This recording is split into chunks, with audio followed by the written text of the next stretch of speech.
유스티니아누스 1세 때 아름다운 성 소피아 성당이 건축되고 학문과 예술이 발달하면서 서유럽과는 다르게 독자적으로 발전해 나갈 수 있었던 비잔틴 제국. 특히 수도 콘스탄티노플은 동서교역의 중심지로 번영했습니다.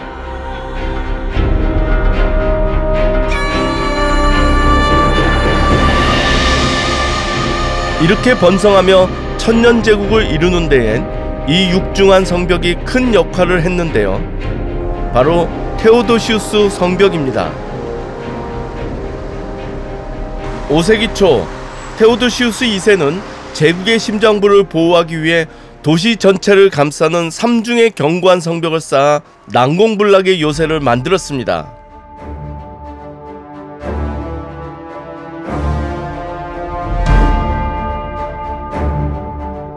이 강력한 성벽의 위력 덕분에 비잔틴 제국은 수많은 외세의 침략에도 불구하고 이곳 콘스탄티노플을 지켜낼 수 있었습니다. 그러나 단 2번 이 도시가 함락당하는 일이 벌어집니다.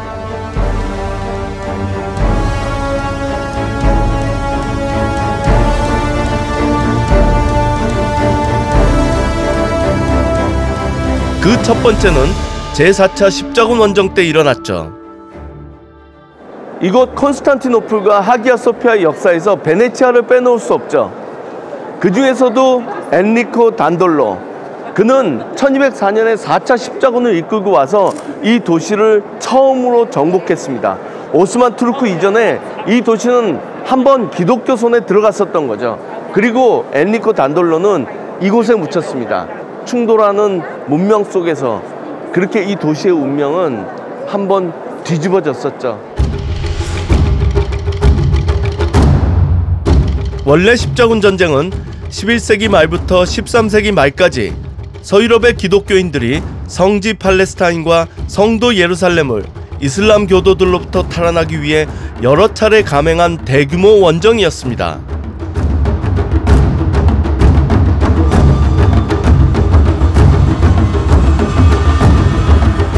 그런데 4차 때는 좀 달랐죠. 처음 이집트로 향하던 십자군이 베네치아 상인과 결탁해 엉뚱하게도 방향을 틀어 비잔틴 제국의 콘스탄티노플을 공격한 것입니다.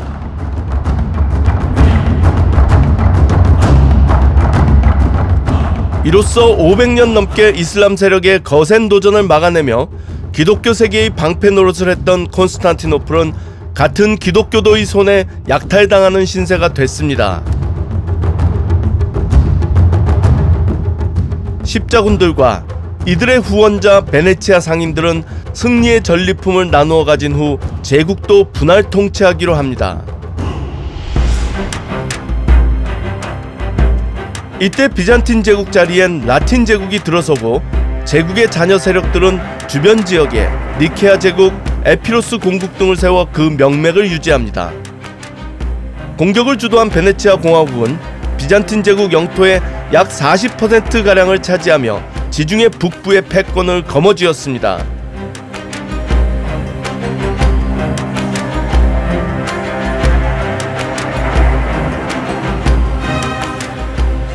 결국 제4차 십자군 원정의 최대 수혜자는 베네치아 공화국이었습니다.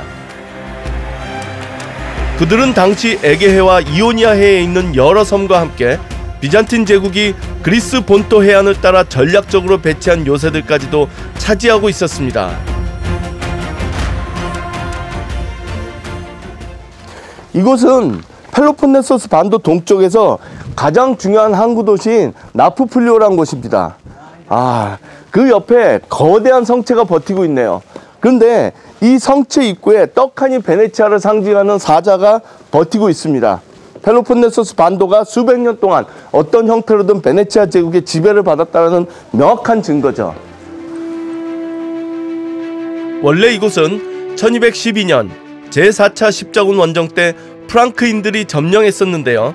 1388년 베네치아에 매각되면서 나프플리오는 150년간 베네치아 공화국의 지배를 받게 됩니다.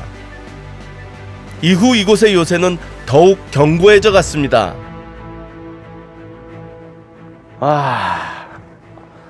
이 푸른 하늘에 푸른 바다 하며 이 항구 생긴 거 보세요. 정말 문외 아닌 제가 봐도 한눈에 양항이라는 게 보이네요. 참, 베네치아 사람들은 어떻게 이렇게 좋은 곳에 자리를 잡았을까요?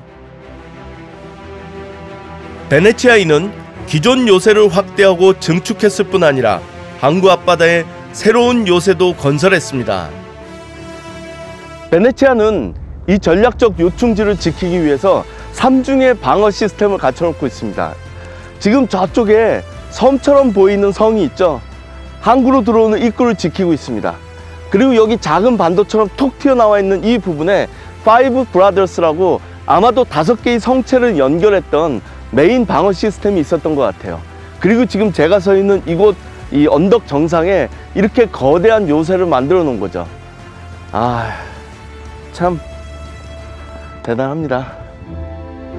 베네치아가 이렇게까지 요새에 집착했던 건 오스만 제국이라는 거대한 경쟁자 때문이었습니다. 드디어 끝지점에 온 것 같습니다.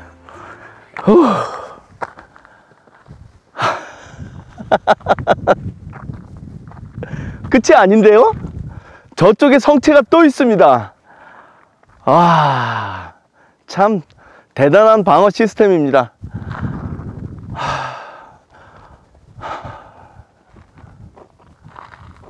여기에 서니까 펠로폰네소스 반도를 돌아서 이 나프폴리온만으로 들어오는 그 입구가 훤히 내려다 보여요. 이야.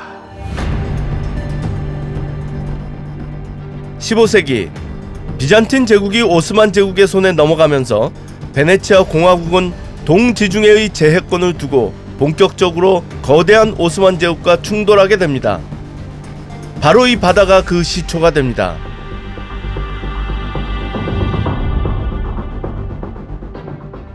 정말 대단한 항구죠.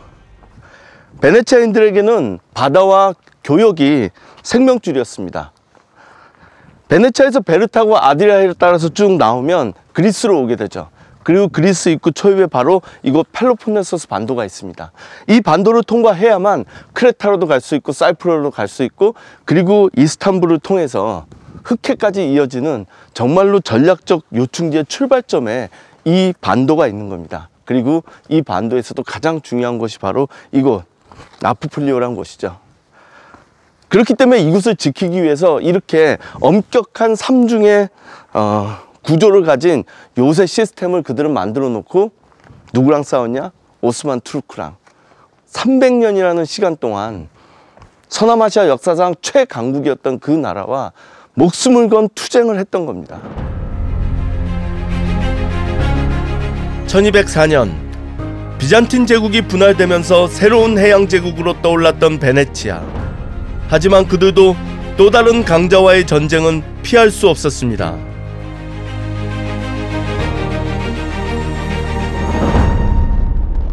펠로폰네소스 반도의 남동쪽 해안가에 있는 모넨바시아. 이곳은 나프폴리오와 함께 베네치아가 그리스 본토에서 가장 마지막까지 소유하고 있었던 땅이죠. 본토와는 200m의 뚝길로 연결된 이 섬엔 과거 가장 강력했던 중세 요새가 자리 잡고 있습니다. 그래서 동방의 지브롤터라 불리기도 했던 곳이죠. 이곳이 바로 모넨바시아의 성으로 들어가는 첫 번째 게이트입니다.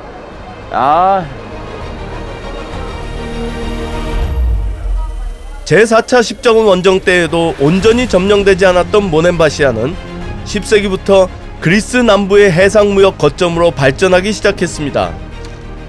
15세기 중반까지 비잔틴 제국의 지배 아래 있다가 제국이 멸망하면서 베네치아가 통치하게 된 겁니다.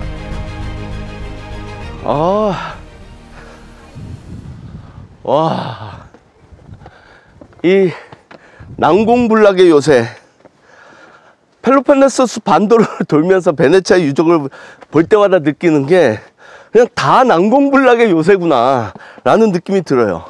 정말 어떻게 여기다 이런 걸 지었을까요? 이곳을 지키고자 했던 그 강력한 의지가 밟히는 길입니다.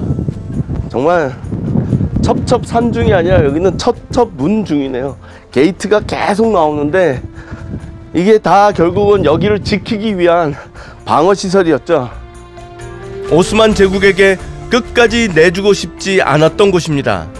야, 아직 끝이 아닌데도 정말 풍광이 끝내주네요. 야, 바다와 도시.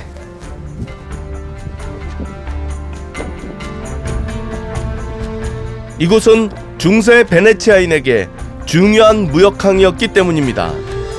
당시 그들은 크레타 섬과 키클라데스 제도에서 말바지아라는 포도주를 가져다가 유럽에 팔면서 엄청난 부를 챙기고 있었죠.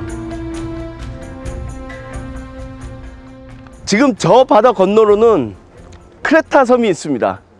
그리고 정면으로 쭉 가면 터키 서해안에 이르게 되고, 그리고 이제 이 반도로 돌아가면 아테네에 이르죠. 아마 베네치아의 배들은 저 뒤편에서부터 왔을 겁니다. 상상해 보세요. 지금 이 바다 앞에 뭐가 보이죠? 이 에게해와 동지중해를 지배했던 베네치아 제국이 있습니다. 그들이 가지고 있었던 제해권이 있고, 그걸 토대로 그들이 생산해냈던 엄청난 부와 권력이 이 앞바다에 펼쳐져 있었겠죠. 참, 멋지네요.